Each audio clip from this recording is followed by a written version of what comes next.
আমার দেখা বুয়েট কুয়েট রুয়েট চুয়েটের জীবনে যদি তুমি কোনো অসৎ সঙ্গে না যাও, তুমি যদি ক্লাসে ইরেগুলার হয়ে ব্যাকলগে পড়ে না যাও, তোমার রেজাল্ট যদি সামান্য একটু খারাপও হয়, কিন্তু তোমার তো একটা সার্কেল থাকবে, তোমার একটা গ্রুপ থাকবে।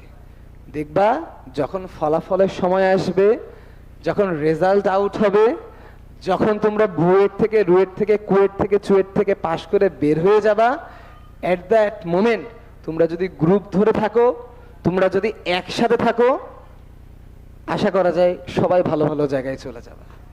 আমি 2016 ব্যাচ 22-এ 12 হয়েছি।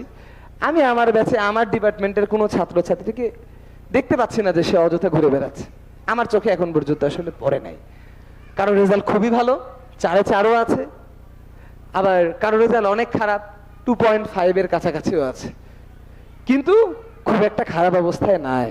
তাই রেজাল্টের জন্য তুমি চেষ্টা করবা, কিন্তু তার জন্য রেজাল্ট খারাপ হলে তোমাকে মদ খেতে হবে, রেজাল্ট খারাপ হলে তোমার পড়াশোনা ছেড়ে দিতে হবে। That's not right. গতকালকে শুনলাম কোনো এক ডিপার্টমেন্টের ফার্স্ট বয়, ওই ডিপার্টমেন্টে নাকি 17 জন 4-এ 4 পেয়েছে। তো 4-এ 4 পায়নি, ও পেয়েছে 3.98। এই রেজাল্ট আউট হওয়ার পর থেকে ওকে নাকি আর কোনোদিন পড়ার টেবিলে খুঁজে পাওয়া যাচ্ছে না। এই কাজটা করা যাবে না। 3.98 আর 4 এর মধ্যে কোনো পার্থক্য নাই বাবা।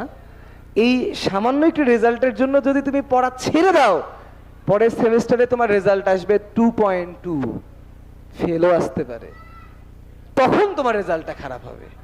এখন এখানে খারাপের কোনো বিষয় নাই, কোনো বিষয় নাই। তো এই জায়গাটা একটু মাথায় নেবা, একটু মাথায় নেবা।